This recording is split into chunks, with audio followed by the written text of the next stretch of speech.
கர்த்தருக்கு ஸ்தோத்திரம். அடியேனுக்கு கர்த்தர் தந்த கிருபையினால் நான் கர்த்தரை ஸ்தோத்திரிக்கிறேன். நீங்க பிரசங்கத்தினுடைய தலைப்பு பரிசுத்தம். நீங்க பிரசங்கத்தினுடைய தலைப்பு என்ன? பரிசுத்தம். இந்த உலகத்திலே வாழ்கிற நமக்கு பரிசுத்தம் என்றால் என்ன என்பதும், பரிசுத்தத்துக்கு எவ்வளவு முக்கியத்துவம் கொடுக்க வேண்டும் என்பதும், யாரை போல நம்ம பரிசுத்தம் ஆக வேண்டும் என்பதும் அநேகருக்கு என்ன செய்யவில்லை, தெரியவில்லை. பரிசுத்தத்துக்கு இந்த உலகத்தில் ரொம்ப முக்கியத்துவம் கொடுக்க வேண்டும். ஏன்னா இருதயத்தில் சுத்தம் உள்ளவர்கள் அவர்கள் தேவனை தரிசிப்பார்கள். அப்ப அங்க போகணுமானால், தேவனை தரிசிக்கணுமானால் என்ன வேணும்? ஒரு பரிசுத்தம் வேணும். பரிசுத்தம் இல்லாமல் ஒருவனும் தேவனை தரிசிக்க முடியாது. அப்ப தேவனை தரிசிக்க வேண்டுமானால், தேவனுடைய முகத்தை நேராக பார்க்க வேண்டுமானால் என்ன வேணும்? பரிசுத்தம். பரிசுத்தம் இல்லாமல் அவரை தரிசிக்க முடியாது. ஆனால் அந்த பரிசுத்தத்துக்கான முக்கியத்துவத்தை நாம் கொடுப்பது இல்லை. நம்ம பரிசுத்தத்துக்கு மாதிரி யாருன்னு பாருங்க. 1 பேதுரு 1ஆம் அதிகாரம் 14ஆம் வசனம் முதல் 16ஆவது வசனம் வரைக்கும் வாசிங்க. நீங்கள் முன்னே நம்ம முன்னே எப்படி இருந்தோம்னு பேதுரு சொல்றாரு பாருங்க. நீங்கள் முன்னே உங்கள் அறியாமையினாலே, அப்ப முன்பு நம்மகிட்ட என்ன இருந்தது? அநேக அறியாமை இருந்தது. அதனால அறியாமையிலே செய்த பாவங்களை இயேசு காண மாட்டார். ஏன்னா அப்ப அறியாமை. அதனால முன்பு அறியாமையினாலே கொண்டிருந்த இச்சைகளின்படி இனி நடவாமல். அப்ப இதுக்கு முன்பு இயேசுவின் இடத்துல வந்த ட்ராக்குக்கு முன்பு, இதுக்கு முன்பு நம்ம எந்த ட்ராக்ல போனோம்? அறியாமையில போனோம், இச்சையின்படி போனோம். ஆனா இனி அப்படி நடவாமல் கீழ்ப்படிகிற பிள்ளைகளாய் இருந்து. அப்போ உள்ளதுக்கும் இப்போ உள்ளதுக்கும் வித்தியாசம் இருக்கு. அப்பவும் நான் கீழ்ப்படிய மாட்டேன், இப்பவும் என்ன செய்ய மாட்டேன், கீழ்ப்படிய மாட்டேன். அப்ப யாரோ ஒரு வித்தியாசமும், நம்ம ரட்சிக்கப்பட்டதுல ஒரு வித்தியாசமும் இல்லை. இது ஏற்றுக்கொள்ள கொஞ்சம் கஷ்டமா தான். அப்பப்போ கசப்பு வரும், அப்பப்போ இனிப்பும் வரும். இனிப்பு வேணும்னா இனிப்பு சாப்பிடுங்க, கசப்பு வேணும்னா கசப்பு சாப்பிடுங்க. ஆனா உடம்புக்கு எது நல்லது? கசப்பு தான் நல்லது. நீங்க நல்லா பாருங்க, இனிப்பு சுகர் ஆகிடும், கசப்பு எதை குறைக்கி? சுகரை குறைக்கி. அப்ப எது நல்லது? நல்ல மருந்து தான். ஆனா இப்ப அநேகர் எல்லாம் விரும்புறாங்க, கசப்பை யாரும் விரும்புவது இல்லை. அப்ப பரிசுத்தத்துக்கு மாதிரி யாருன்னா இயேசு. இந்த பேதுரு என்ன சொல்றாரு? நீங்க முன்பு எப்படி இருந்தீங்க? அறியாமையினால இச்சைகளின்படி நம்ம நடந்தோம். ஆனா இப்பொழுது எப்படி மாறணுமா? கீழ்ப்படிகிற பிள்ளையாய் மாறணும். எப்படி மாறணும்? எதுல கீழ்ப்படியணும்? முதலாவது பரிசுத்தமாவதுல கீழ்ப்படியணும். ஃபர்ஸ்ட் பாய்போட சொன்னா உடனே பார்ப்போம் ஃபர்ஸ்ட். ஆனா இந்த காரியத்துல இருந்து மனதிற்கு சொன்னாலும் ஃபர்ஸ்ட் மனதிற்கு என்ன வர மாட்டேங்குது? கீழ்ப்படிய மனசு. ஆனா பேதுரு சொல்றார், இனி நடவாமல் கீழ்ப்படிகிற பிள்ளைகளாய் இருந்து உங்களை அழைத்தவர் பரிசுத்தராய் இருக்கிறது போல நீங்களும் உங்கள் நடக்கைகள் எல்லாவற்றிலேயும் பரிசுத்தராய் இருங்கள். நான் பரிசுத்தர் ஆகையால் நீங்களும் பரிசுத்தராய் இருங்கள் என்று எழுதி இருக்கிறதே. அது எதுக்கு நம்ம ஐயா நம்மளை அழைத்தவர்? அப்ப பரிசுத்தமா வாழணும் பாஸ்டர், நான் பரிசுத்தம் பண்ணப்படணும் பாஸ்டர், நான் பரிசுத்தவானா மாறணும் பாஸ்டர்னா யாரை பார்க்கணும்? இயேசுவை மட்டும்தான் பார்க்கணும். இல்லைன்னா பரிசுத்தமாக்க முடியாது. அதனால பவுல் சொல்லுவார், மேகம் போன்ற இத்தனை தரமான சாட்சி இருக்கு, ஆனா நீங்க யாரை பார்க்கணும்? இயேசுவை.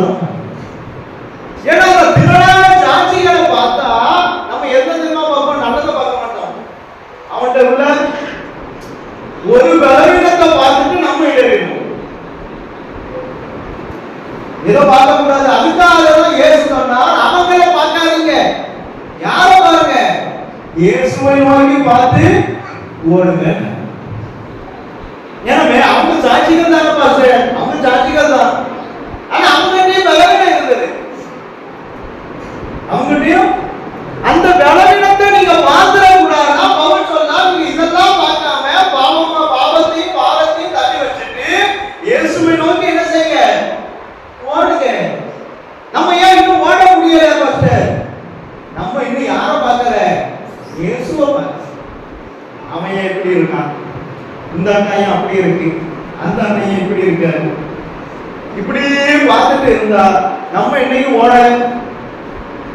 இங்க ஒரு ஹிந்து முனிவர் சொல்றாரு ஒரு வீடியோல, ஒன்ன நீ திருத்திக்கோ, கெட்டவன் எப்படி போனா உனக்கு என்ன. இங்க இந்துல கூட அவ்வளவு புதிதாம எழுதிட்டாங்க.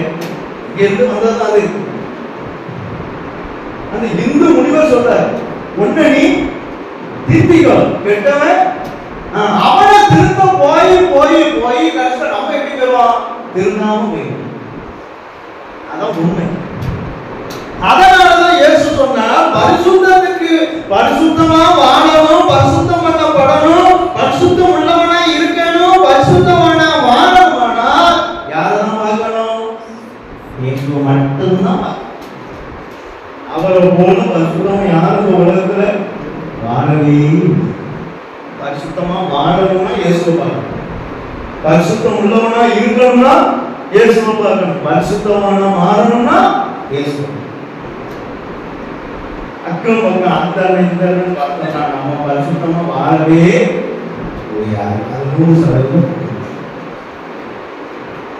பேரு பொண்ணை யோவானுக்கு பார்த்துட்டு ஏசப்பட்ட கேட்க, இவன் காலியை என்ன பாட்ட, ஏசப்ப ஒரே கொல்லப்பட்ட, நான் வரும் வர அவன் உயிரோடு இருக்க எனக்கு சித்தமானா உனக்கு என்ன, இவனுக்கு என்ன. பின்பற்றுகிறவன் இயேசுவை பின்பற்றி போக வேண்டியதானே. இவனுக்கு என்ன, அவன் அவன் காரியம் என்ன. ஏசப்பா என்ன சொல்றாரு, இவன் நான் வரும் வரைக்கும் இவன் உயிரோடு இருக்கு எனக்கு சித்தமான அவன் என்ன செய்வான், இருப்பான். அது உனக்கு என்ன. எங்க மற்றவங்களை பார்த்தா நம்ம பரிசுத்தமா வாழ முடியாது. என் வீட்டுல அவங்க அப்படி இருக்காங்க, இவங்க இப்படி இருக்காங்க, அவங்க அப்படிதான் இருப்பாங்க. உனக்கு மாதிரி யாரு? இயேசு தானே. இயேசுவெல்லாம் பார்க்கணும். எங்க அம்மா அப்படி இருக்கு பாஸ்டர், உங்க அம்மா அப்படிதான் இருப்பாங்க. யார பாரு, இயேசுவை பாரு. மாதிரி யாரு? அம்மா அப்பா இல்ல, இயேசு. அவங்க மாதிரியா இருக்கணும். அவங்க இல்லைன்னா அவங்க கணக்கு. நீ நம்ம பார்க்க வேண்டியது யாரு? இயேசு. அதை விட்டுட்டு அங்க பார்த்து இங்க பார்த்து இங்க பார்த்து அங்க பார்த்து எல்லாம் பரிசுத்தமும் போயிடும்.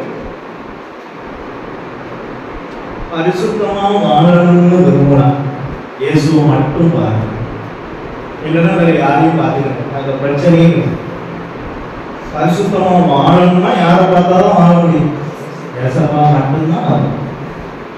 அவன் இப்படி இருக்கான், இவன் இப்படி இருக்கான், இதை பார்த்தா நம்மளால பரிசுத்தமா வாழ. நம்மள பரிசுத்தம் மாற்றுகிறது யாரு? இயேசு. எப்ப பரிசுத்தம் மாற்றுவார்? இயேசுவா நம்மளை எப்ப பரிசுத்தம் மாற்றுவார்? தேவன் பரிசுத்தம் வைக்கிறார். கர்த்தாவே என்னை பரிசுத்தமாக்கும், என்னை பரிசுத்தமாக்கும் ஜெபிச்சா பரிசுத்தம் வைக்கிறார்.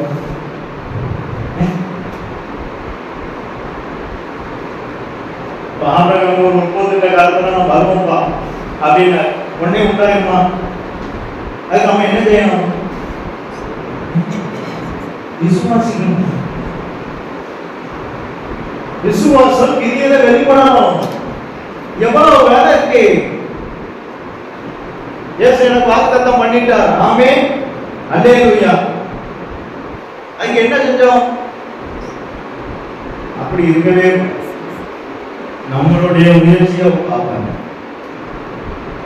நீங்க பெரும்பாலுள்ள ஸ்திரீ எவ்வளவு கூட்டம், கொஞ்சம் யோசிங்க. எவ்வளவு கூட்டத்தின் மத்தியில இயேசுவிடம் போறார். நமக்கு என்ன கஷ்டம் வந்தது? நமக்கு என்ன கஷ்டம் வந்தது? நம்ம கஷ்டம் நமக்கு பெருசா தான் தெரியும், அது உண்மை. ஆனா பைபிள்ல உள்ளவங்களை விட நமக்கு என்ன வரல? கஷ்டங்கள் வரல. நம்ம கஷ்டத்தையே முன்பாக நிறுத்தி அநேக அற்புதங்களுக்கு நம்மளே தடையா மாறி. ஆனா யாருமே நான் சொல்றது ஏன்னா ஏசப்பாவே பேசுறது நம்ம சொல்றோம். வசனம் பேசாத கண்டிப்பா பேசுவோம். அவர் மாத்தினா ஒரு நிமிஷம் போகும். அப்ப ஏசப்பா பரிசுத்தமாக்குகிறவர். அவர் பரிசுத்தமாக்கணும்னா நான் என்ன செய்யணும்? அதெல்லாம் வாசிங்க. 2 தீமோத்தேயு 2ஆம் அதிகாரம் 21ஆம் வசனத்தை வாசிங்க. ஏசப்பா என்ன பரிசுத்தமாக்கணும்னா நான் என்ன செய்யணும்? வாசிங்க. ஆகையால் ஒருவன் இவைகளை விட்டு தன்னை சுத்திகரித்துக் கொண்டால், முதலாவது நம்ம விட வேண்டியதை விட்டுட்டு நம்மளை சுத்திகரிக்கும் போதுதான் என்ன நடக்கு? அவன் பரிசுத்தமாக்கப்பட்டதும் அதுக்கப்புறம் தான் அது பரிசுத்தமாக்கப்பட்ட பாத்திரமா மாறும். இப்ப அநேகருக்கு என்ன தெரியலன்னா, எவன் இருக்கு பரிசுத்தமா வாக்குக ஏசப்பா, பரிசுத்தமா வாழ கிருபை தாங்க ஏசப்பான்னு, ஆனா கிரியை இல்லை. இதைகளை விட்டு தன்னை ஒருவன் சுத்திகரித்துக் கொண்டால் அவன் பரிசுத்தமாக்கப்பட்ட பாத்திரமா மாறுவான். எல்லாரும் அல்ல, யாரும் ஒருவன் தன்னை சுத்திகரித்துக் கொள்கிறானோ அந்த பாத்திரத்தை தான் ஏசப்பா கழுவி பரிசுத்தமாக்குவார். எல்லாரையும் இது அநேகருக்கு தெரியும். அநேகர் என்ன சொல்றாங்க? ஜெபிக்காங்க. அநேகர் கிறிஸ்தவர் என்ன செய்யறாங்க? ஏசப்பா பரிசுத்தமா வாழ கிருபை. ஆனா எவைகளை விட்டு வெளியே வந்தாங்க? எதெல்லாம் விட்டுட்டு வெளியே வந்திருக்காங்க? எங்க தங்களை தாங்களே சுத்திகரித்துக் கொண்டாங்க? இல்லையே. ஆனா பரிசுத்தமா வாழணும்னு என்ன இருக்கு? ஜெபம் இருக்கு, அது நல்லது. ஆனா கிரியை வேணும். கிரியை இல்லாத விசுவாசம். எனக்கு 100% விசுவாசம் இருக்கு, நல்லது. ஆனா அந்த 100% உள்ள விசுவாசத்துல 50% என்ன இருக்கணும்? கிரியை இருக்கணும். அப்பதான் அந்த விசுவாசம் என்ன செய்யும்? கிரியை செய்யும். இல்லைன்னா அது விருதாம. அப்ப ஏசப்பா என்ன பரிசுத்தமாக்கணும்னா நான் என்ன செய்யணும்? தன்னை தானே சுத்திகரிக்கணும். என்ன செய்யணும்? தன்னை தானே சுத்திகரிக்கணும். நம்முடைய பிரயாசத்தை பார்த்ததுதான் ஏசப்பா நம்மளை என்ன செய்வார்? பரிசுத்தமாக்குவார். இப்ப தாவீதை ஏசப்பாவால பரிசுத்தமாக்க முடியுமா? முடியாது. சவுலை ஏசப்பாவால பரிசுத்தமாக்க முடியுமா? முடியாது. ஏன் ஆக்கல? ஏன் சவுலை ஏசப்பா பரிசுத்தமாக்கல? யோசிங்க. ஏன் அவனை பரிசுத்தமாக்கி அந்த சிங்காசனத்தை திரும்ப அவனுக்கு கொடுக்க முடியுமா ஏசப்பாவால? ஏன் ஆக்கல? அவன் தன்னை என்ன செய்யல?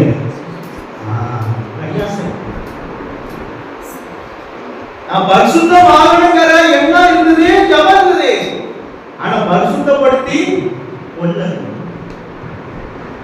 நமக்கும் ஜபம் இருக்கும், என்ன இருக்கும். ஆனா பரிசுத்தப்படுத்த மாட்டோம். ஏசப்பா நான் பரிசுத்தமா வாழணும், தீவிரமா ஜபம் பண்ணுவோம் பாத்தீங்க. ஆனா என்ன செய்ய மாட்டோம்? பரிசுத்தப்படுத்த மாட்டோம். கிரியை இருக்கா? ஜபம் இருந்தாலும் என்ன வேணும்? கிரியை. அதனால சங்கீதக்காரனாகிய தாவீது 29ஆம் சங்கீதம் 2வது வசனத்துல என்ன சொல்றாரு பாருங்க.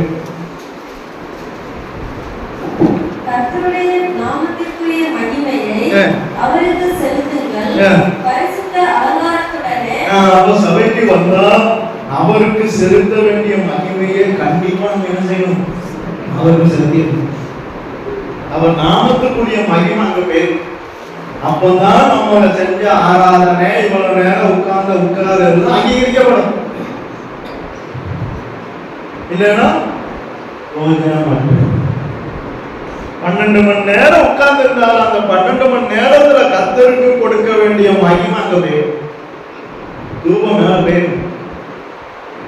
அப்பதான் அது என்ன செய்யப்படும்? அங்கீகரிக்கப்படும். அப்ப இவங்க எப்படி ஆராதிக்க சொல்றாங்க பாருங்க. வாசிங்க. பரிசுத்த அலங்காரத்துடனே கர்த்தரை தொழுது கொள்ளுங்கள்.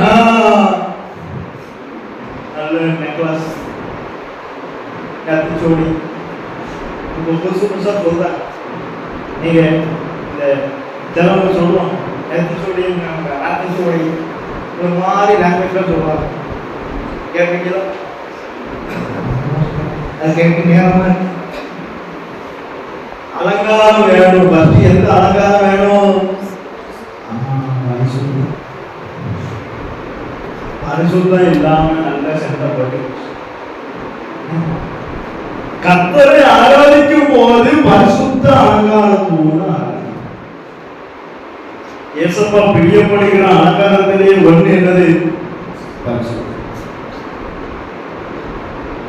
பரிசுத்தம் இல்லாமல் ஒருவனும் தேவனை தரிசிக்க முடியாது. வாய்ப்பே வேதத்துல வாய்ப்பே இல்லை. அப்ப பரிசுத்தத்துல 3 விதமான படி இருக்கு. பரிசுத்தத்துல 3 வித படி இருக்கு. 1 பரிசுத்தம் பண்ணி கொள்வது, 2 பரிசுத்தம் உள்ளவனாய் மாறுவது, 3 பரிசுத்தவான்களாய் மாறுவது. நம்ம எந்த படிக்கு வந்திருக்கோம்? 1 நம்மள பரிசுத்தம் பண்ணி கொள்வது, 2வது பரிசுத்தம் உள்ளவனாய் மாறுவது, 3வது பரிசுத்தவான்களாய் மாறுவது. இந்த 3 படி பரிசுத்தத்துல நம்ம எந்த படிக்கு வந்திருக்கோம்? ஃபர்ஸ்ட் நம்மள பரிசுத்தம் பண்ணி கொள்ளணும். அது நம்ம வேலை. நல்ல கவனிங்க. பரிசுத்தம் பண்ணி கொள்வது நம்ம வேலை, பரிசுத்தம் மாற்றுவதுதான் நம்ம வேலை. என்ன இயேசப்பா பரிசுத்தம் ஆக்குவார், நம்ம பரிசுத்தம் பண்ணாதான் அவர் ஆக்குவார். இது அனைவருக்கும் தெரியல. இயேசப்பா பரிசுத்தம் ஆக்குகிறவர் தான், அதுல எந்த ஒரு சந்தேகமும் இல்லை.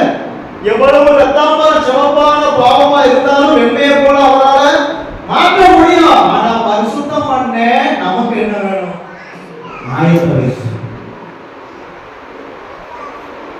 நீங்க சகையை வெட்டுங்க. சகைவுக்கு பரிசுத்தம் பண்ணணும் ஆசை. அவன் என்ன ஆக முடியும்? பரிசுத்தமாக. ஆனா அவன் பரிசுத்தமானம். அதுதான் பரிசுத்தம்.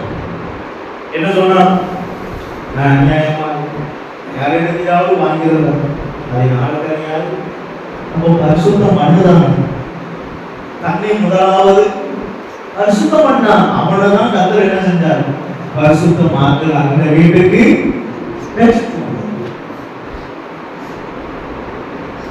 அப்ப யாரு இயேசுவை பரிசுத்தமாக்குங்க?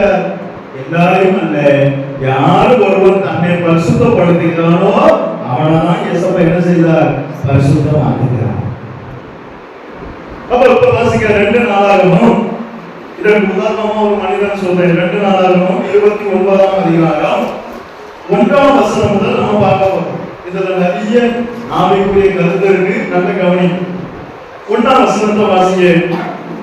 எசேக்கியா 25ஆம் வயதில் ராஜாவாகி 29 வருஷம் எருசலேமில் அரசாண்டான். சகரியாவின் குமாரத்தியாகிய அவளுடைய தாயின் பேர் அபியாள். அடுத்து 2ஆம் வசனம். அவன் தன் தகப்பனாகிய தாவீது செய்தபடியெல்லாம் கர்த்தரின் பார்வைக்கு செம்மையானதை செய்தான்.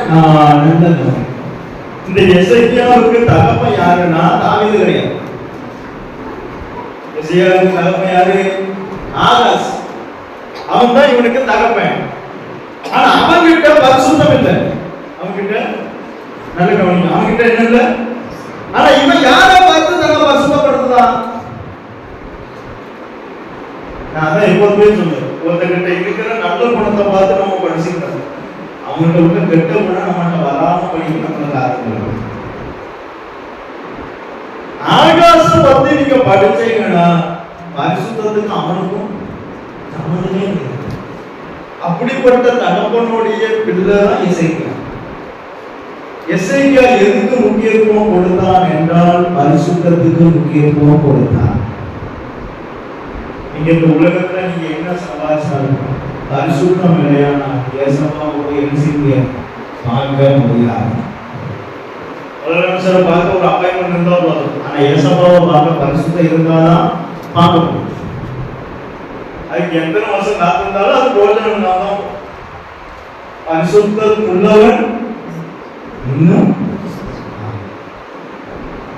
நம்மளால எவ்வளவு நம்மளை பரிசுத்தப்படுத்த முடியுதோ அவ்வளவு பரிசுத்தப்படுத்தும். அப்பதான் ஏசப்பாவும் நம்மளை என்ன செஞ்சுட்டு இருப்பார், பரிசுத்தமாக்கிட்டே இருப்பார். இப்ப இந்த எசேக்கியா 2ஆம் வசனத்தை வாசிங்க. அவன் தன் தகப்பனாகிய தாவீது செய்தபடி எல்லாம் கர்த்தரின் பார்வைக்கு செம்மையானதை செய்தான். இவனுக்கு தகப்பன் யாரு? ஆகாஸ். அவன்கிட்ட என்ன கிடையாது? பரிசுத்தமே கிடையாது. அதை நம்ம பின்னாடி பார்ப்போம்.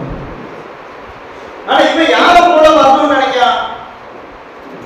எங்க அப்பாவை போல நானும் வரேன், எங்க அப்பாவே மாதிரி நான், அப்ப அப்பாவே மாதிரி நம்மளும் அங்கதான் வரணும். நீங்க உங்க தகப்பனார் எப்படி இருக்காங்களோ இல்லையோ, நீங்க எப்படி இருக்கணும்? பரிசுத்தமா இருக்கணும். அப்ப இவனுக்கு என்ன சொல்லி கொடுத்திருப்பார்? எப்ப ஆலயத்தின் கதவெல்லாம் நீ திறக்காத, அங்கெல்லாம் சர்வாங்க தகனப்படி நீ இடக்கூடாது, அப்படிதான் கற்றுக் கொடுத்திருப்பார். ஆனா இவன் தகப்பனுடைய பேச்ச நம்ம எதை கேட்கணும் கேட்க மாட்டோம். பார்த்தீங்கன்னா நம்மகிட்ட இருக்காத ஒரு சுவாபம், எதை கேட்க கூடாதோ அதான் அதுலதான் நமக்கு இன்ட்ரெஸ்ட் அதிகமாகும். எதை கேட்கணுமோ அதை கேட்கவே மாட்டோம். ஆனா எசேக்கியா எதை கேட்கல? எது அவனை பரிசுத்தப்படுத்த விடாதோ அதெல்லாம் அவன் என்ன செய்யல, செவி கொடுக்கல. அப்ப எசேக்கியா யாருபடி நடந்தான்? தன் தகப்பனாகிய தாவீது செய்தபடி எல்லாம் கர்த்தரின் பார்வைக்கு. நீங்க செய்யறது எல்லாம் யார் பார்வைக்கு சரியா இருக்கணும்? கர்த்தர் பார்வைக்கு. அவன் பார்வைக்கு தப்பா இருந்து என் பார்வைக்கு சரியா இருந்தா அதே போல என் பார்வைக்கு தப்பா இருந்தா அவன் பார்வைக்கு சரியா இருந்தா நம்ம செய்யறது கர்த்தர் பார்வைக்கு செம்மையானது. யார் பார்வைக்கு? கர்த்தரின் பார்வை. அப்ப அவன் என்ன ஆசைப்பட்டான்? கர்த்தருக்கு பார்வைக்கு எப்படி வாழணும்? பிரியமா வாழணும் ஆசைப்பட்டான். யாரு? எசேக்கியா. எந்த வயசுல? 25 வயசுல கர்த்தருக்கு பிரியமா வாழணும்னு ஆசைப்பட்டான். அடுத்த 3ஆம் வசனத்தை வாசிங்க. ஆசைப்பட்டவன் அதுக்கப்புறம் என்ன செஞ்சான்? ராஜ்யபாரத்துக்கு வந்த முதல் வருஷத்திலேயே முதல் மாதத்திலேயே கர்த்தருடைய ஆலயத்துக்கு முக்கியத்துவம் கொடுத்தான். நமக்கு ஆலயமா எப்பதான் ஞாபகம் வரும்? சண்டே இங்க போகணும், நீங்க எந்தீங்க என்னமா நீ நல்லா தூங்கிட்டு இருக்க, என்ன எழுப்புவேன் இன்னைக்கு என்ன கிழமை? சிலருக்கு அப்படிதான் ஞாபகமே வருது. யாராவது எழுப்பி நீ ஞாயிற்றுக்கிழமை நானதா வேகமா எழுந்திரிச்சு செய்ய வேண்டிய கிழமையெல்லாம் செஞ்சு எங்க வரோம்? நீங்க எப்படின்னு தெரியாது, பொதுவாக சிலவங்களுக்கு அப்படிதான் வருது. அப்ப கர்த்தருடைய ஆலயத்துக்கு முக்கியத்துவம் கொடுத்தார். யாரு? ஆலயம் என்ன? 2 இருக்கு. இதுவும் ஆலயம் தான், இதுவும் ஆலயம். இந்த ஆலயத்துக்கு நம்ம ரொம்ப முக்கியத்துவம் கொடுத்தார். இந்த ஆலயத்தை ஒருவன் எடுத்தால் அவனை தேவன். இந்த ஆலயத்துக்கு என்ன பாஷை முக்கியத்துவம் கொடுக்கிறோம்? ஆலயம் முதலாவது திறக்கப்படணும். நம்முடைய இருதயமாகிய ஆலயம் என்ன செய்யப்படணும்? முதலாவது தகப்பனுடைய இருதயத்துக்கு இவன் இருதயத்துக்கு வித்தியாசத்தை பாருங்க. இவன் என்ன செஞ்சான்? கதவை திறந்தான். தகப்ப என்ன செஞ்சான் பாருங்க. 2 நாளாகமும் 28ஆம் அதிகாரம் 24ஆம் வசனத்தை வாசிங்க. ஆகாஸ் தேவனுடைய ஆலயத்தின் பணிமுட்டுகளை சேர்த்து தேவனுடைய ஆலயத்தின் பணிமுட்டுகளை துண்டு துண்டாக்கி கர்த்தருடைய ஆலயத்தின் கதவுகளை பூட்டி போட்டு இவன் இருதயத்தை கடினப்படுத்துதா, பிள்ளை என்ன செய்யுது? இருதயத்தை திறந்து கொடுத்து. ஐயா, இருதயம் எவ்வளவு கடினமா இருந்து அங்க பரிசுத்தம் பண்ணவே முடியாது. இருதயம் ஏசப்பா நம்மள பரிசுத்தம் பண்ணணும், பரிசுத்தம் ஆக்கணுமானால் நம்ம இருதயம் திறக்கணும். இருதயத்தை பூட்டி வச்சுட்டு கர்த்தாவே என்னை பரிசுத்தம் மாற்றும். என்ன ஆக்கும்? ஒண்ணு ஆகல. எப்படி ஆக்குவார்? இருதயம் எப்படி இருக்கு? பூட்டி இருக்கு. அங்க இருதயம் கடினப்பட்ட உடனே அவனால அங்க ஜெபம் போச்சு, சர்வாங்க தகன வழி போச்சு, எல்லாத்தும் அணைஞ்சு போச்சு. என்ன போச்சு? ரூபம் காட்ட முடியாது, ஜெபம் பண்ண போயிடுச்சு. என்ன போச்சு? சில வீட்டுல சொல்லுவாங்க, உங்களாலேயே இன்னைக்கு ஆராதனைக்கு போறது ரொம்ப போச்சு. காரணம் என்ன? இருதயம் கடினம். நம்ம கொஞ்சம் 8 வந்து விடக்கு நம்மளால. ஆனா அமெரிக்கா கூப்பிட்டாலும் ஓடி போயிடுவாங்க, ஆப்பிரிக்கா கூப்பிட்டாலும் ஓடி போயிடுவாங்க.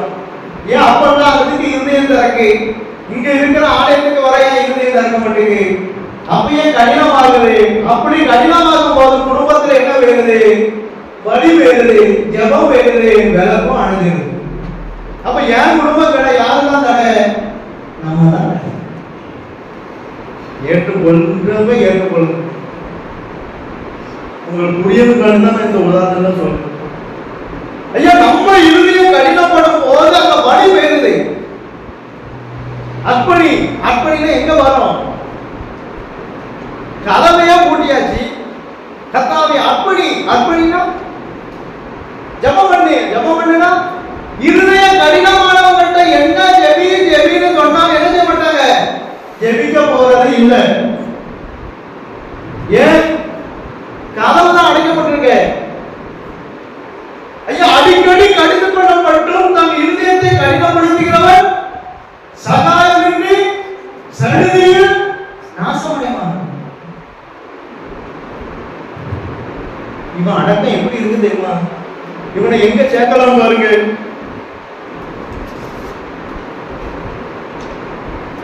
இருபத்தி 7ஆம் வசனத்தை வாசிங்க.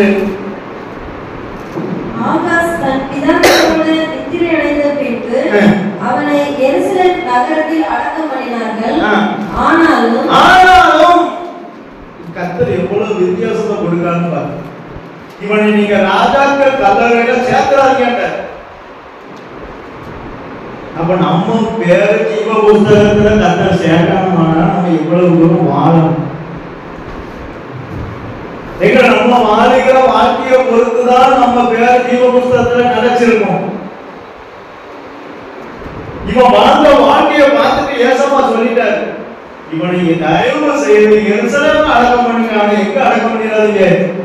இஸ்ரவேல் ராஜாக்கள் கல்லறையில இவனை வச்சிடாதீங்க. அந்த கல்லறைக்கு உண்டான மகிமையே வேண்டும். பரிசுத்தவான்கள் இருக்க வேண்டிய கல்லறையில இவனை கொண்டு வச்ச எண்ணத்துக்கு ஆகும். நல்ல கவனிங்க, நம்ம வாழ்ற வாழ்க்கையை பொறுத்துதான் பலவர பேரு.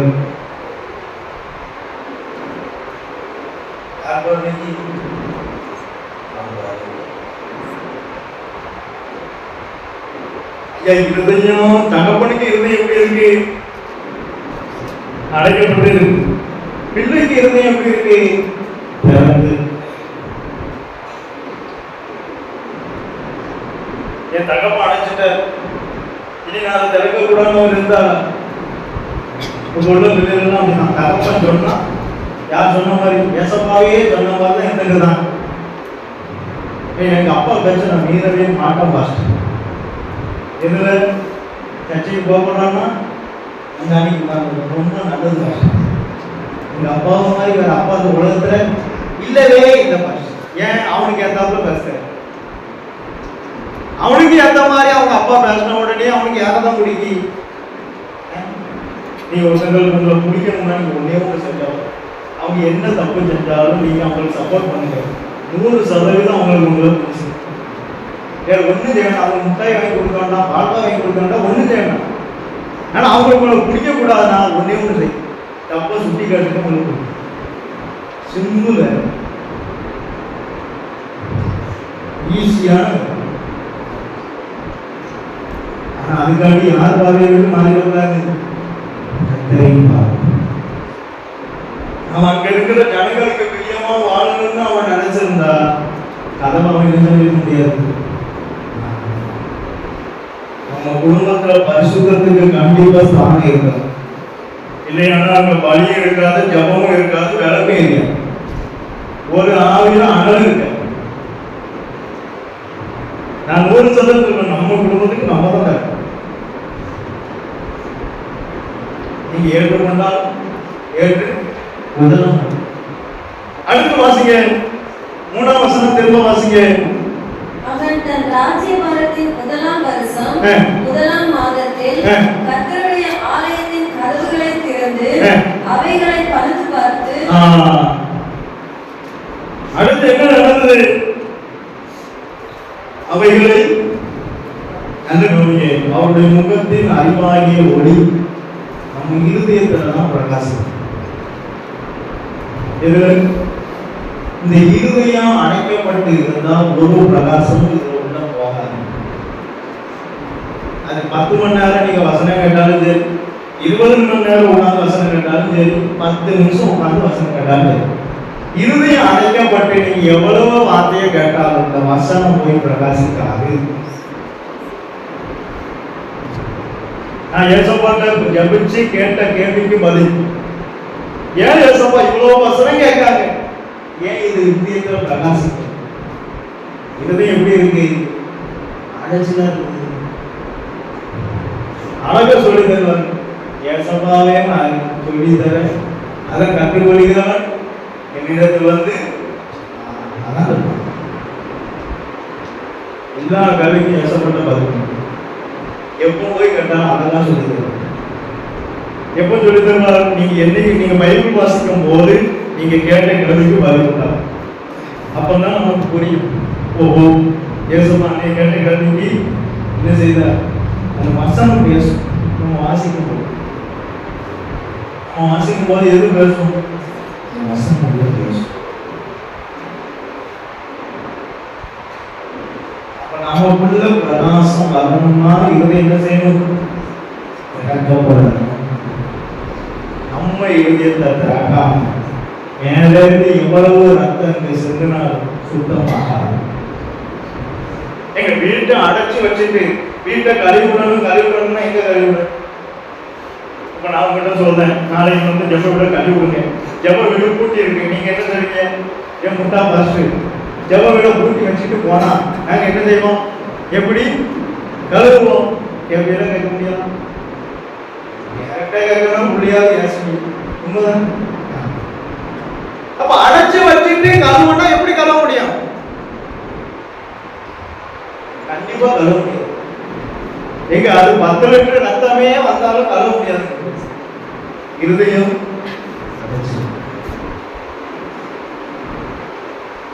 அப்ப இருதயம் திறந்து என்ன செய்யணும்? அதை ஏசப்பா உடனே தான் பரிசுத்தமாக்க மாட்டார். நம்ம செய்ய வேண்டிய வேலையை செஞ்சாதான் ஏசப்பா பரிசுத்தமாக்குவாரு.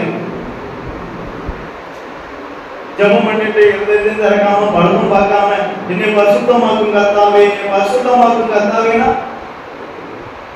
பரிசுத்தம் என்பது என்ன? அதே அனைவருக்கு தெரியும். ஏதோ ஜெபம் பண்ணிட்டா ஏசப்பா என்ன ஆகிட்டாரு? உங்களுக்கு அந்த கற்பனைகள் நிறைய வளர்ந்துச்சு. எது வளர்ந்துட்டு? ஒரு 5 நிமிஷம் உட்கார்ந்து ஜெபம் பண்ணிட்டா ஏசப்பா என்ன? பரிசுத்தம் என்றால் என்னது? பரிசுத்தம்னா என்ன? கண்டிப்பா நீங்க வாய்ப்பு நீங்க திறக்கவே மாட்டீங்க. நீங்க சொல்லுங்க, நீங்களும் அப்படின்னா பரிசுத்தம் என்றால் என்ன? யாருக்கு தெரியும்? சொல்லு, நான் கேட்டுக்கிறேன். இந்த கேட்டுன்னா என்ன தெரியாது? கேட்கிறேன். நீங்க கலர் ட்ரெஸ் நீங்க போட்டு வெளியே போகணும். இந்த வெள்ளை சட்டியை போட்டு நீங்க பஸ்ல ஏறி போகிறதுக்கு என்ன இருக்கும்? என்ன இருக்கும்? என்ன வித்தியாசம்? வித்தியாசம் ஈஸியா சொல்லிடாம வித்தியாசம் என்ன வித்தியாசம்? கலர் சட்டை நீங்க போட்டு போகும்போது கவனம் அதிகமா, ஆனா இந்த வெள்ளை சட்டியை நீங்க போட்டு போகும்போது ரொம்ப கவனமா. ஏன் ஏன் யாருக்கு தெரியுமா? எது சொன்னாங்க வெள்ளை சட்டை போடும் போது கவனமா இருக்கும். நான் கவனமா இருக்கேன். இதெல்லாம் ஏன் இருக்குன்னு கேட்டா நான் எங்க போவேன்? இதே போலதான் பரிசுத்தம். பரிசுத்தம் என்றால் என்ன? இதை முதல்ல பாருங்க. 5ஆம் வசனத்தை வாசிக்க. எது பரிசுத்தம்னு இந்த வசனத்துல தெளிவா இருக்கு பாருங்க. வாசிக்க. அவர்களை நோக்கி, லேவியரே கேளுங்கள், நீங்கள் இப்போது உங்களை பரிசுத்தம் பண்ணிக்கொண்டு உங்கள் பிதாக்களின் தேவனாகிய கர்த்தருடைய ஆலயத்தை பரிசுத்தம் பண்ணி. அப்ப நம்மளும் பரிசுத்தம் பண்ணப்படணும். ஆலயமும் ஆலயத்தை மட்டும் பரிசுத்தமாக்க என்ன செய்யலாம்? ஆலயத்தை பரிசுத்தம் பண்ண சொல்லணும். அதான் என்ன பரிசுத்தம் பண்ண சொல்லுங்க? கடைசிக்கு கடைசி உண்மையாக பரிசுத்தமாக அனைவருக்கு புரிகிறது. ஆனா பரிசுத்தம் என்றால் என்ன? அவங்க தங்களையும் பரிசுத்தம் பண்ணி கர்த்தருடைய ஆலயத்தையும் பரிசுத்தம் பண்ணி கொண்டு அசுத்தமானதை பரிசுத்த ஸ்தலத்தில் இருந்து வெளியே கொண்டு போங்க. இதுதான் பரிசுத்தம். நான் பரிசுத்தம் ஆயிட்டேன் என்று சொன்னால் அசுத்தம் உள்ளே இருக்கக்கூடாது. அதுதான் பரிசுத்தம். இல்லையா என்ன ஆகல? பரிசுத்தம் ஆகல. நான் பரிசுத்தம் பண்ணினேன் என்று சொன்னால் அசுத்தமானதை எங்க கொண்டு வேண்டும்? பரிசுத்த ஸ்தலத்தில் இருந்து. எது பரிசுத்தமா இருக்கணும்? இந்த ஆலயம். இதிலிருந்து என்ன செய்யணும்? வெளியே கொண்டு போயிடணும். கோபம் குறைஞ்சிட்டு பார்த்தேன், ஆனா கோபம் முதல்ல பார்த்தேன். அப்ப என்ன ஆகல? பரிசுத்தம் ஆகல. சரிதானே? கோபம் குறைஞ்சிருக்கு, ஆனா கோபம் போகல. எங்க இருக்கு? அப்ப அசுத்தம் வெளியே இன்னும் நான் பரிசுத்தம். பரிசுத்தம் என்று சொன்னால் அசுத்தமானது எங்க போகணும்? வெளியே. தகப்பனுக்கும் பிள்ளைக்கும் உள்ள வித்தியாசத்தை பாருங்க. தகப்பன் அவன் இருதயத்தை கடினப்படுத்துவதனால என்ன இல்லை, அங்க பலி செலுத்த முடியல, தூபம் காட்ட முடியல, விளக்கு ஏற்ற முடியல. நம்ம குடும்பத்தில் அநேக நேரம் பிரகாசம் இல்லாம போக காரணம் யாரு? நம்ம குடும்பத்தில் அநேக நேரம் அர்ப்பணிப்பு இல்லாம போக காரணம் யாரு? நம்ம தான். நம்ம குடும்பத்தில் அநேக நேரம் ஜெபம் இல்லாம போக காரணம் யாரு? நம்ம தான். ஏற்றுக்கொள்கிறவர்கள் ஏற்றுக்கொள்ளும்.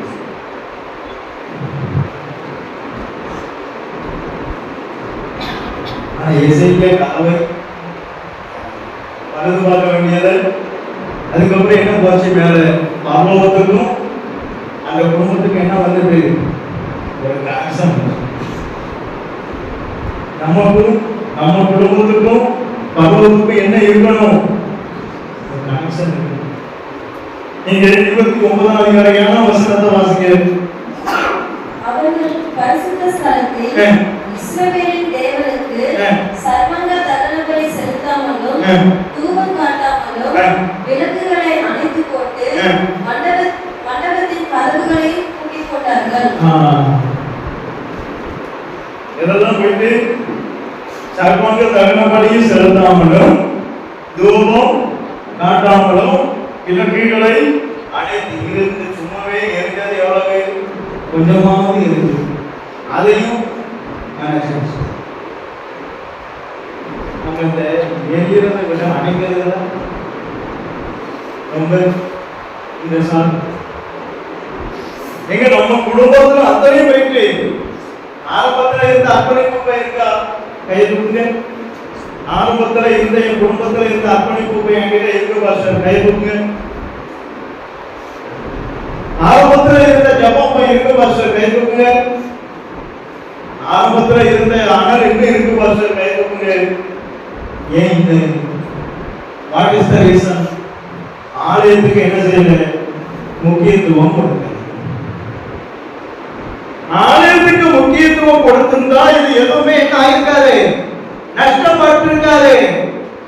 பரிசுத்தத்துக்கு முக்கியத்துவம் கொடுக்காததுனால என் குடும்பத்தில் அர்ப்பணிப்பு இல்லை, ஜபம் இல்லை, ஆனாலும் இல்லை. எங்கே பரிசுத்தத்துக்கு ஸ்தானம் இருக்கோ அங்கே இதுக்கெல்லாம் என்ன உண்டு? அனல். அதெல்லாம் எது? பரிசுத்தத்துல பரிசுத்தம் பண்ணி கொண்டு போகுது. இரண்டாவது பரிசுத்தம் உள்ளவனாய் மாறுவது. மூணாவது பரிசுத்தமானாய் மாறுவது. உடனே தான் பரிசுத்தமானா மாறிடாங்க. உடனே பரிசுத்தம். முதலாவது பரிசுத்தம் பண்ணணும். பரிசுத்தம் பண்ண அவர் நம்மளை எப்படி மாற்றுவார்? பரிசுத்தம் ஆக்குவார். இரண்டாவது பரிசுத்தம் உள்ளவனா மாற்றுவார். மூணாவது பரிசுத்தம் உள்ளவன் இன்னும் ஏன் பரிசுத்தமானோம்? அவன் எப்படி மாறணும்? பரிசுத்தமானா மாறணும். இவ்வளவு ஸ்டெப்புக்கு நம்ம ஏறணும். மூணு படிதான். எத்தனை படி? இந்த 3 படி ஏற நமக்கு என்ன இருக்கும்? எவ்வளவு சிரமம் இருக்கு பாத்தீங்களா? ஆனா ஏசப்பா நமக்கு வச்சபடி ஏசப்பாவை போய் பார்க்கறதுக்கு இந்த 3 படி தான் ஏறணும். இந்த 3 படி ஏறவே நம்மளால இன்னும் ஒரு படியிலே கால வைக்க நம்மளால இன்னும் முடிய மாட்டேங்குது. இன்னும் நம்மள பரிசுத்தம் பண்ணவே முடியல. ஏன்? எங்க இறுதி எந்த வியாதியும் பெயருங்க, இருதய கடினத்தை யாராலும் மாற்ற முடியாது. எந்த வியாதியையும் மாற்ற, இருதய கடினத்தை மாற்றவே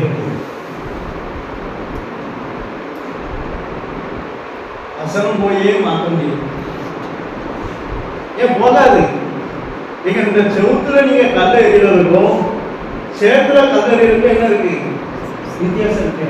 இதே மாதிரிதான் வசனம். இதே மாதிரியா வசனம். இருதய கடினப்பட்டு எவ்வளவு வசனம் கேட்டாலும் உள்ள போகும். உள்ள போய் அந்த வசனம் பிரகாசிக்கணும் என்றால் இது என்ன செய்யப்படணும்? அதனால்தான் பவுல் சொன்னார், வசனம் செல்லக்கூடிய வாசலை திறந்தார். ஏன்னா வசனம் எல்லாரும் உள்ளதிலும் போகாது. அதுக்குன்னு ஒரு வாசல் இருக்கு. அந்த வாசல் திறந்து இருந்தால்தான் உள்ள. அதான் வசனம் சொல்லக்கூடிய வாசலை திறந்தது. அங்கே எதெல்லாம் அடிச்சா? மண்டபத்தில் கதவுகளையும் பூட்டி போட்டார்கள். எல்லா கதவையும் பூட்டியாச்சு. யாரு? நான் பெற்றோர்கிட்ட ஒன்னே ஒன்று சொல்றேன். உங்களால உங்க குடும்பத்துல எது போகக்கூடாது? அர்ப்பணிப்பு போகக்கூடாது, ஜெபம் போகக்கூடாது. எனக்கும் உங்களால உங்க குடும்பத்தில் ஒருத்தர் பாதிக்கப்படுகிறார். ஆனால் அதற்கு கணக்கு யார் தான் சொல்லணும்? நீங்க தான். அது நீங்க கொடுத்துக்கிறீங்கன்னா இங்க அதை பத்தி எனக்கு விஷயம் இல்லை. ஆனா நான் சொல்லிதான் நான் கொடுத்துக்கலாம். அதை பத்தி எனக்கு கவலையே. நீங்க குடும்பம் யார்கிட்ட?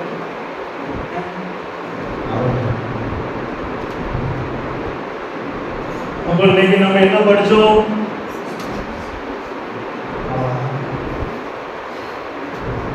என்ன படிச்சோம்? இவ்வளவு படிச்சோம். என்ன படிச்சோம்? கைது பசிக்கு படிச்சோம். சீக்கிரம் சாப்பாடு மட்டும் என்ன செய்யும்? அனுப்புங்க. இவ்வளவு விட்டுட்டு என்ன படிச்சோம்? யாரு படிச்சோம்? நீங்க ஒரு வாரமோ 2 வாரமோ நீங்க நின்று நீங்க நடந்து பாருங்க.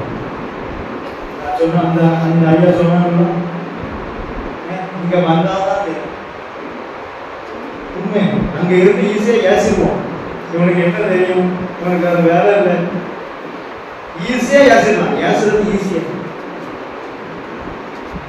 இப்போ வசனம் கேட்கும் போதே எத்தனை பேர் ஏசுவாங்க, அவங்களையும் எனக்கு தெரியும். நீங்க நல்ல பிள்ளை மாதிரி தான் கேட்பாங்க பார்த்தீங்களா, ஆனா நல்ல பிள்ளை மாதிரி இருக்க மாட்டாங்க. இங்க வந்து நீங்க 2 வாரம் நின்று நீங்க நடத்தி பாருங்க, நீங்க நடத்தி பாருங்க. அதுக்கப்புறம் தான் இங்க நின்று பிரசங்கிக்க முடியும் பான்னு தெரியும். இவர் ஏன் இப்படிலாம் சொல்றாரு, இவர் சொல்றது சரிதான். எப்ப தெரியும், இங்க வந்து நின்று பேசணும், இங்க வந்தாதான் அதெல்லாம்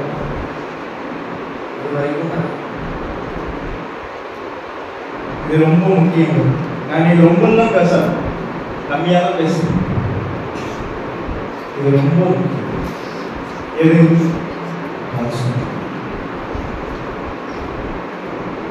எப்படி வெள்ளை சட்டம் போட்டு போகும்போது கவனமா இருக்கணுமோ, அதே போல இந்த உலகத்துல பரிசுத்தத்துல கவனமா இருக்கணும்.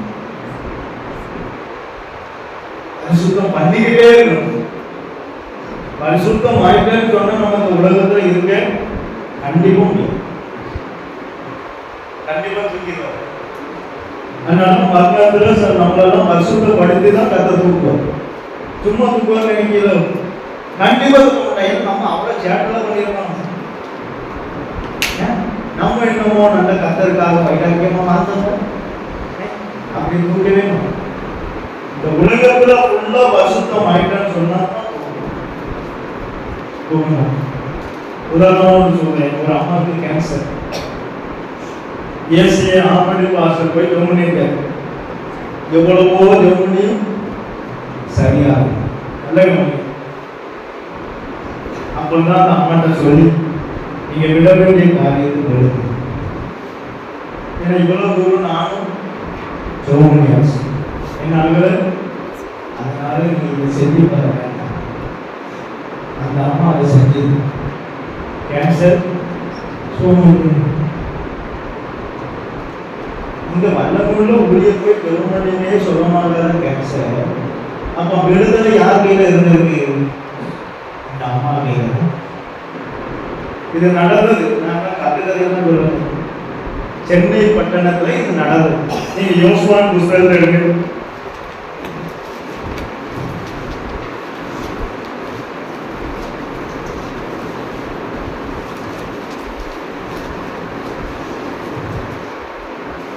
மூணாம் அதிகாரம் 5வது வசனத்தை வாசிக்கிறேன்.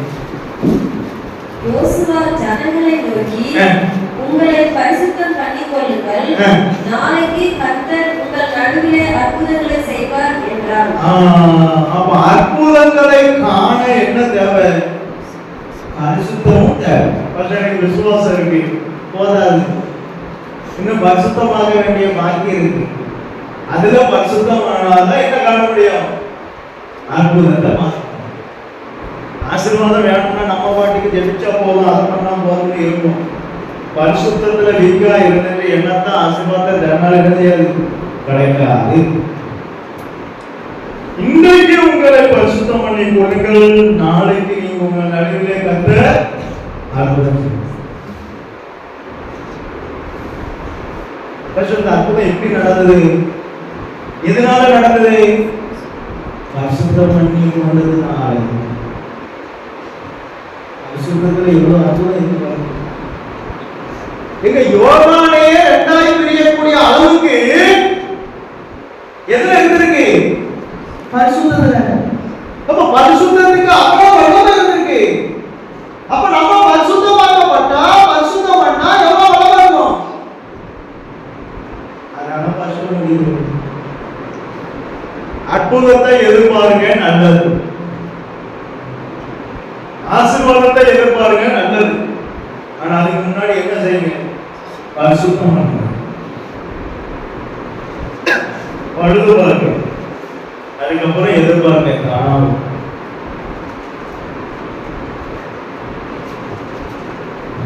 தேசப்பா அற்புதம் செய்ய மாட்டேன்னு சொன்னாரு. என்ன சொல்ல, நான் உனக்கு என்ன செய்யணும், அற்புதம் செய்வேன். உங்களை பரிசுத்தம் பண்ணி நாளைக்கு என்ன நடக்கும், அற்புதம்.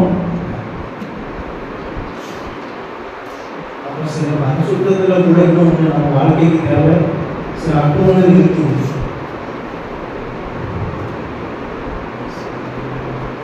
சிலரெல்லாம் மனதிருந்தா எவ்வளவு ஆசீர்வதிக்க போகிறோம். நான் அதெல்லாம் பார்த்துருக்கேன். ஆனால் அதை பார்த்ததோடு சரி அது என்ன செய்ய முடியும் நடக்கலாம்.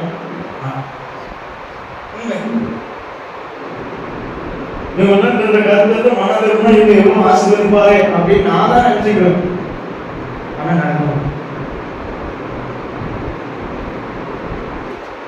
நம்ம தாங்க மனதிரும்பணும். நம்ம மனதிருந்தா நம்ம வாழ்க்கையில என்ன பார்க்கலாம்? அற்புதத்தை குறிப்பிட்டு நான் இப்படிதான் இருப்போம். அவரும் அப்படியே இருப்பார்.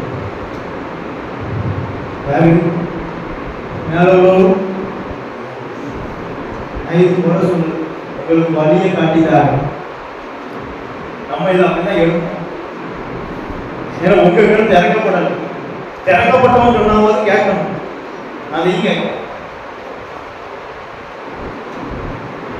பெரியும் கண்ணை திறக்கப்படாதனால கருத்தை போட்டு அடிக்கான். சிலருக்கு தான் நம்ம சொல்லும் போது அவங்க கண் திறக்கப்படாது நம்ம ஏசுவாங்க. அதை நம்ம கேட்டுதான் ஆகணும். ஏன்னா அவங்க கண் என்ன ஆகல, திறக்கப்படல, அவங்களுக்கு தெரியல. அதனால அவங்க ரெண்டு அடி அடிக்கும் போது நம்ம வாங்கிதான் ஆகணும். ஆனா அவங்களை எங்க கொண்டு போனோம்? அதனால ரெண்டு அடி வாங்கிதான். ஆனா பிரதிபலம் அவங்க தாரட்டாரே. யாரு இவங்களுக்காக ஏதாவது அதிகமா பிரயாசப்பட்டா நான் வரும்போது அதை உனக்கு தாரட்டாரு. எத்தனை அடி உங்கள்கிட்ட வாழ்நாளும் பிரதிபலம் எங்க இருக்கு? அதனால கவலையே பட வேண்டாம். அண்ணாதானே சொல்வேன், நீங்க என்ன ஏதான கவலைப்பட மாட்டேன். ஏன்னா எனக்கு பிரதிபலன் அங்கே இருக்கு. நான் உங்களை எங்க நடத்தணுமோ அங்கதான் நடத்திட்டு இருக்கேன். அதை பத்தி கவலையே கிடையாது. பிரதிபலன் யாரு?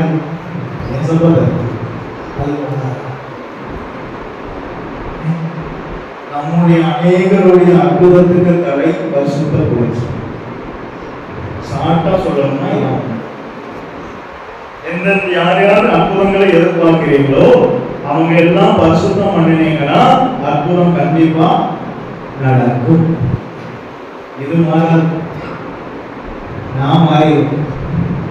சாமுவேல் கீழே விழுந்துள்ளார்.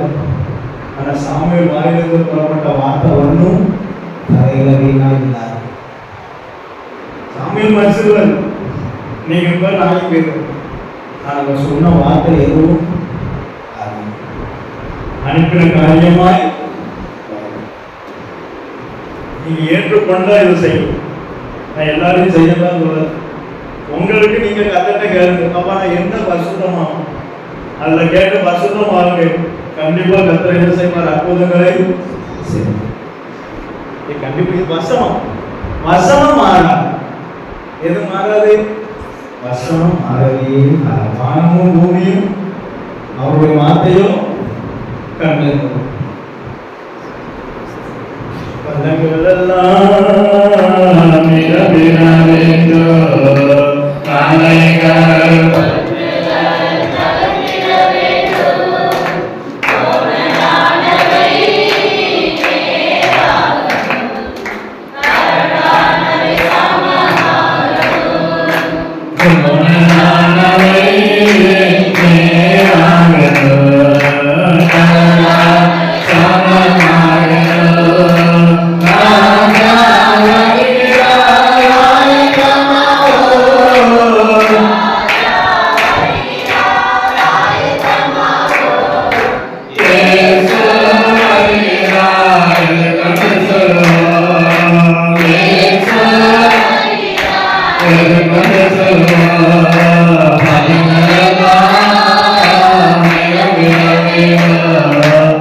அவங்க சில பெற்றோர் அவங்களே கொண்டு வந்து விடுதான். அவன் போக மாட்டாங்க. பெற்றோர் 2 பேர் 2-3 பேர் கனவு விடப்பட்டதுனால வரமாட்டேங்க. நானும் எவ்வளவோ ஆனால் வீட்டுக்காரு அங்கே கோயிலுக்கு கடா விட்டது. அதனால விடப்பட்டது. அதனால பெருமாள் கிராமம் கண்டிப்பாக என்ன செய்ய வச்சுக்கப்படுவாங்க. அப்படிப்பட்ட ஜனங்கள் தான் இருக்காங்க. இல்லைன்னா அவங்களே கொண்டு வந்து எழுத மாட்டாங்க, விட மாட்டாங்க. நேற்று 24 பிள்ளைகள் வந்து கண்டிப்பாக எவ்வளோ பெரிய ஆச்சரியம். நீங்க 8 பிள்ளைகள் வந்துட்டு இருந்த இடத்துல எத்தனை பிள்ளைகள் வந்து அப்ப கிரியை செய்தாரு யாரு? இங்க வந்து கூட்டிட்டு போவோம். சில பிள்ளை இங்க வந்தது, இங்க கேட்டுக்கு வந்தது. சண்டே கிளாஸ் டீச்சர் இருக்காங்களா? அவன் கேட்குற கேள்வி பார்த்தா நமக்கே பயம் வந்தது. என்ன இருக்காங்களா? சண்டே கிளாஸ் டீச்சர் இருக்காங்களா? உள்ள சில ஒருத்தரும் கேட்டான். நீ எப்பா அவன் பார்த்தா ஆள் இருந்தான். அவன் கேட்க பார்த்தா நமக்கு என்ன வந்தது? பயன்தான் வருது. எப்ப இருக்காங்க கூப்பிடுறாங்க. வேற என்ன செய்யும்? அதனால எல்லாரும் கிராமத்துக்காக என்ன செய்யணும்? ஜபம். இந்த பிள்ளைகளெல்லாம் வசனம் கேட்டு பின்சந்ததியாவது எப்படி வரும்?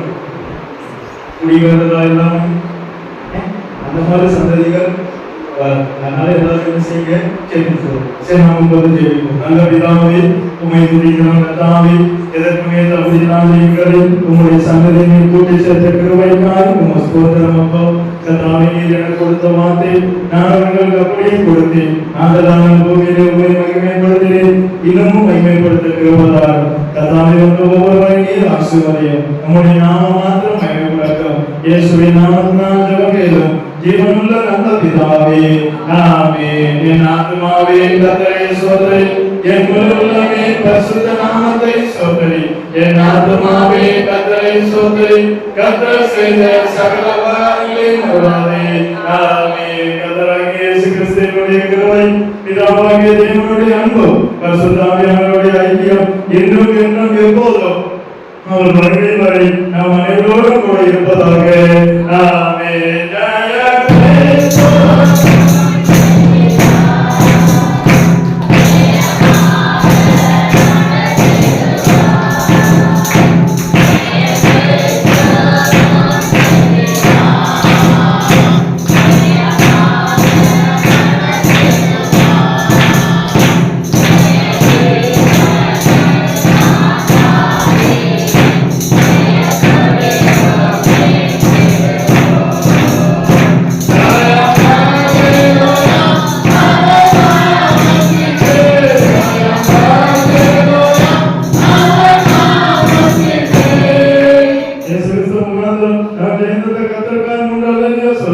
Hallelujah.